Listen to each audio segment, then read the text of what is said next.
Olá, graça e paz, seja bem-vindo a mais um vídeo da série Jornada da Leitura Bíblica. E hoje nós vamos falar a respeito do livro de Jó.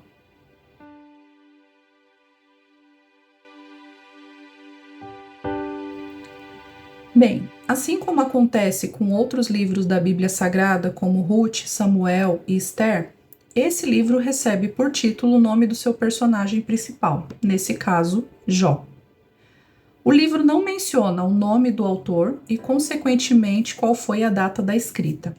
Alguns estudiosos sugerem os nomes de alguns prováveis autores, como, por exemplo, Salomão, Ezequias, Isaías, Esdras e até mesmo Eliú, um dos amigos de Jó mencionados no livro a partir do capítulo 32. A tradição judaica atribui a escrita a Moisés, o que seria provável, visto que, assim como Moisés, para escrever o livro de Gênesis, obteve revelação e inspiração de Deus e também se baseou em fontes de tradição oral e registros escritos que possam ter na época para escrever acerca dos patriarcas, que foi o provável período em que Jó viveu, ele também poderia ser o autor desse livro se utilizando desses mesmos recursos.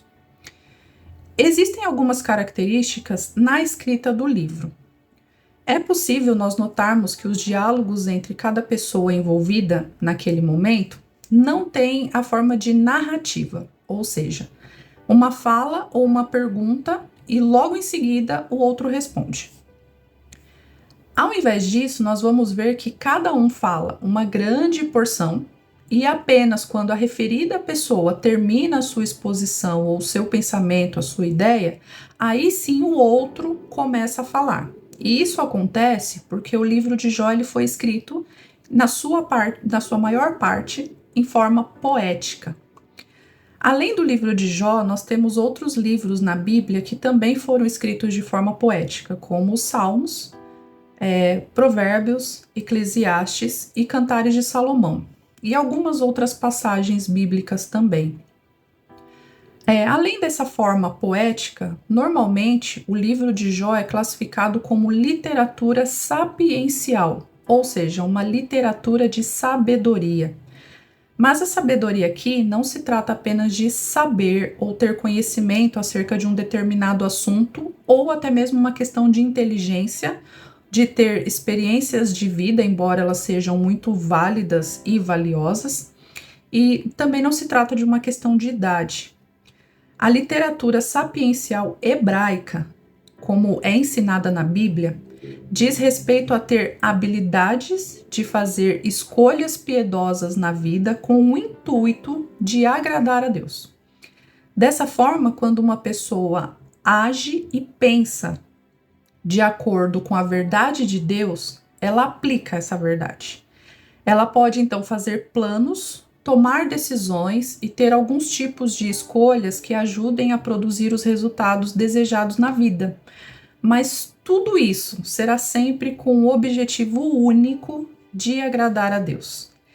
Então, segundo as Escrituras, uma pessoa que está distante de Deus não pode ser verdadeiramente sábia, pois o objetivo final dela nunca será o de agradar a Deus. Ela pode fazer escolhas inteligentes, pode aplicar conhecimentos técnicos, ter habilidades, ter resultados e ser bem-sucedida, mas se o alvo dela não estiver em agradar e louvar a Deus com as suas atitudes, ela não possui a sabedoria do alto. Nós vamos falar um pouco mais a respeito disso quando estivermos no livro de Provérbios, que é um livro que mostra bem essa distinção. E além do livro de Jó, nós temos, por exemplo, os livros de Provérbios, como eu citei, Eclesiastes e alguns salmos que tratam da sabedoria. Esses livros de sabedoria foram escritos dessa forma poética com uma intenção. E a intenção é de ensinar de forma didática, ou seja, a intenção é que fique mais fácil aprender e memorizar a respeito da sabedoria para colocá-la em prática.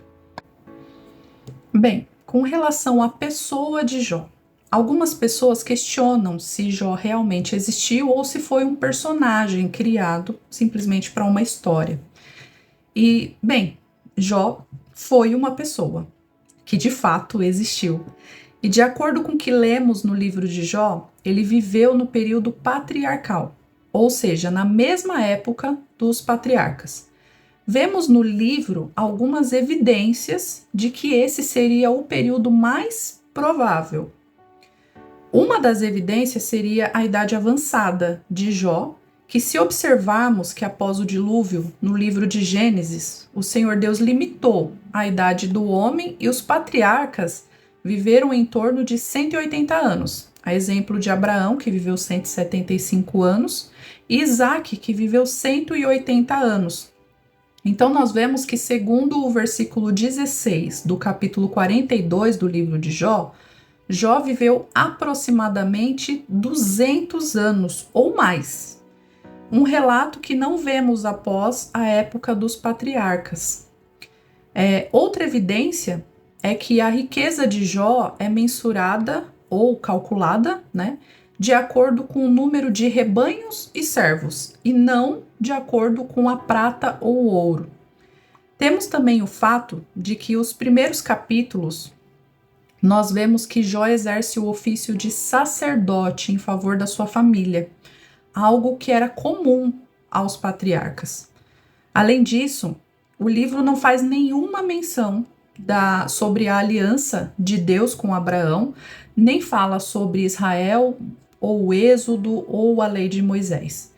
Então, tudo isso indicaria que o período em que Jó viveu ou foi anterior a tudo isso, ou pelo menos anterior ao Êxodo. E quem foi Jó? No livro de Jó, nós lemos a respeito da história de um homem que temia a Deus, que era íntegro e reto e que se desviava do mal, ou seja, em tudo ele procurava agradar a Deus.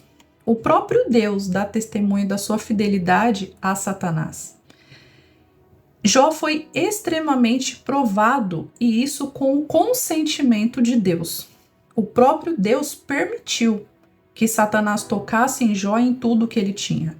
Ele perdeu seus filhos, seus bens, sua saúde. E nós vamos ver que quando os amigos de Jó chegam para consolá-lo, ele se queixa a Deus, usando muitas vezes uma linguagem de disputa judicial. Nós vamos ver isso no decorrer do livro, onde ele diz que quer uma audiência com Deus, para provar que ele não pecou, pois ele não entende de nenhuma forma qual é o motivo do seu sofrimento. Os seus amigos, na tentativa de consolá-lo, a todo momento pede para que ele confesse o seu pecado diante de Deus, pois tem a certeza, eles acreditam piamente que Jó cometeu algum erro gravíssimo para estar naquela situação. Eles são muitas vezes implacáveis e até cruéis nas acusações contra Jó. A aparente sabedoria que eles possuíam sempre apontava para a mesma ideia, uma ideia que era tradicionalmente aceita, que era a ideia da retribuição, onde acreditava-se que aquele que era justo e obediente recebia como recompensa a prosperidade, saúde, riquezas, muitos descendentes, e aqueles que eram maus e desobedientes, Deus os recompensava com a pobreza, a esterilidade e a calamidade. Nós vamos ver que os amigos de Jó não foram os únicos que pensaram dessa forma. Os judeus, de forma geral, associavam o sofrimento ao pecado. Até mesmo os discípulos de Jesus, em alguns momentos, tiveram dificuldades para entender que nem todo sofrimento tinha, de fato, origem no fato de alguém ter pecado contra Deus, mas no fato de que Deus permite algumas situações difíceis para que se manifeste a glória dele. Um dos exemplos que nós vemos é lá em João, capítulo 9, dos versos 1 ao verso 12, que fala sobre a cura de um cego, quando os discípulos perguntam para Jesus: quem pecou, foi ele ou foram seus pais? E Jesus responde: nem ele, nem seus pais. Isso aconteceu para que se manifestasse a glória de Deus, e o cego é curado por Jesus. Até mesmo para Jó, sendo justo e reto diante de Deus e ter plena consciência disso, diante daquela situação não deve ter sido nada fácil. Tanto que nós vamos ver que por 16 vezes Jó perguntou a Deus o porquê. Ele pergunta: por que não morri ao nascer? Por que o Senhor não me mata de uma vez? Por quê? Por quê? Por quê? Ele também se queixa, não de Deus. Ele não vai se queixar contra Deus. Ele vai se queixar para Deus. Por diversas vezes. E Deus não respondia absolutamente nada, nem para o acusar e nem tampouco para o defender. Quando finalmente Deus rompe o silêncio, Deus não faz para responder às queixas e às perguntas de Jó. Isso é muito interessante.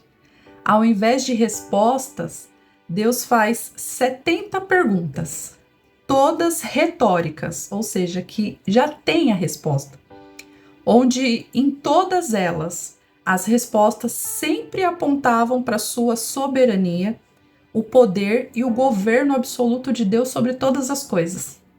Ao se revelar a Jó, Deus mostra quem ele é e mostra o quanto a inteligência e a sabedoria de Jó eram limitadas diante da soberana vontade de Deus. Bem, então o tema central do livro de Jó fala justamente sobre o mistério do sofrimento. E por que para nós é um mistério? Justamente pelo fato de que, por mais que a nossa fé seja inabalável em Deus, no sofrimento existem muito mais coisas que a razão e a sabedoria humana não são capazes de explicar. A bondade e a justiça de Deus não deixam de existir, mesmo em meio ao sofrimento, e às vezes conciliar isso com a razão humana é muito difícil, pois entender que o justo também sofre, como? Por que Deus permite tal sofrimento? Como acreditar que Deus também está presente em meio ao sofrimento? Por que o ímpio prospera e muitas vezes tem uma vida estável e sem grandes aflições ou dificuldades? Como entender que mesmo em meio ao sofrimento, Deus continua sendo bom e justo? Como continuar tendo esperança e crendo em Deus quando a dor parece não ter fim e nenhum benefício aparente? Essas e outras perguntas surgem no momento de dor e sofrimento e muitas vezes não temos a resposta para elas. Os amigos de Jó tentaram responder de forma simples a questões que estavam além da sabedoria humana e fizeram isso na tentativa de consolar o amigo. O fato é que nós vivemos em um mundo caído, dominado pelo pecado.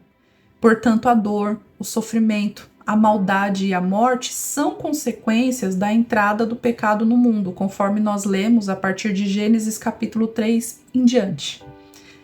As escrituras nos mostram que Deus, por ser santo e justo, ele pune o mal e sim, ele recompensa a obediência dos seus filhos, mas de acordo com a sua soberana vontade e sabedoria, ele pode permitir o sofrimento do justo e, por vezes, a aparente prosperidade do ímpio. Para nós, muitas vezes, o que enxergamos diante da nossa limitação e diante da nossa dor é que aparentemente não há punição para o mal e, portanto, não há justiça. Mas, na realidade, as escrituras nos mostram que não é uma questão de se Deus vai punir o mal, mas sim quando ele o fará. Em alguns casos, Deus fará a justiça aqui na terra, sim. Por vezes, ele a exercerá apenas na eternidade, mas nada ficará impune, absolutamente nada. E da mesma forma, o justo pode sofrer aqui nesse mundo, ter uma vida de dor, sofrimento, não receber a sua recompensa aqui, mas desfrutar do seu galardão na eternidade ao lado do nosso Senhor. O livro de Jó nos mostra que existem casos onde o sofrimento não é necessariamente resultado do pecado ou de uma certa falta de espiritualidade, como alguns pensam. Muitas vezes Deus usa o sofrimento como um meio para ensinar, disciplinar, corrigir os seus filhos, usa também para o fortalecimento, para revelar a sua graça e o seu consolo, como nós vemos em Hebreus, por exemplo. Além disso, o sofrimento gera em nós um anseio pela vida eterna. Ele faz com que a gente tire os olhos desse mundo e deseje estar com o nosso Senhor. Um sentimento que muitas vezes, quando tudo está bem, não temos. Precisamos ser sinceros e olhar para dentro do nosso interior, nosso coração e perceber que se tudo estivesse bem nesse mundo, nós jamais desejaríamos o céu. E apesar de entender tudo isso, precisamos compreender que a verdade é que nem sempre saberemos o real motivo do sofrimento. O próprio Jó nunca soube exatamente o motivo do seu sofrimento. E talvez, da mesma forma, nós também nunca o saberemos. A suma é que existe um contraste enorme entre a sabedoria do homem e do mundo e a sabedoria de Deus. Muitas vezes, mesmo que o homem não consiga discernir a causa e o motivo do sofrimento, sua limitação de entendimento não faz com que Deus perca o controle da situação. Apesar de não entendermos o que acontece nas regiões celestiais, precisamos continuar confiando na sabedoria, na bondade e na justiça de Deus. Ele continua sendo bom, mesmo em meio ao sofrimento. E se não recebermos a nossa recompensa aqui na terra, como Jó, que recebeu tudo em dobro de tudo que ele perdeu, nós precisamos confiar na promessa de que o nosso galardão está nos aguardando na eternidade. E, por outro lado também, assim como os amigos de Jó não tinham a compreensão correta do motivo do seu sofrimento, nós também podemos não ter o discernimento do sofrimento do nosso irmão. Deus consolou Jó em meio ao sofrimento, mostrando sua sabedoria, não dando as respostas que Jó queria. Da mesma forma, para consolar alguém, nem sempre teremos ou precisamos ter todas as respostas para as questões tão complexas, pois nós somos limitados e precisamos reconhecer isso.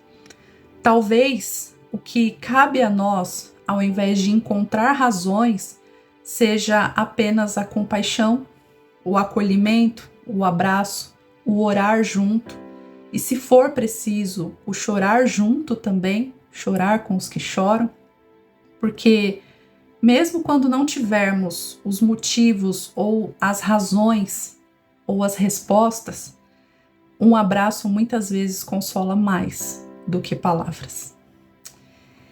Bem, por enquanto, nós vamos ficando por aqui.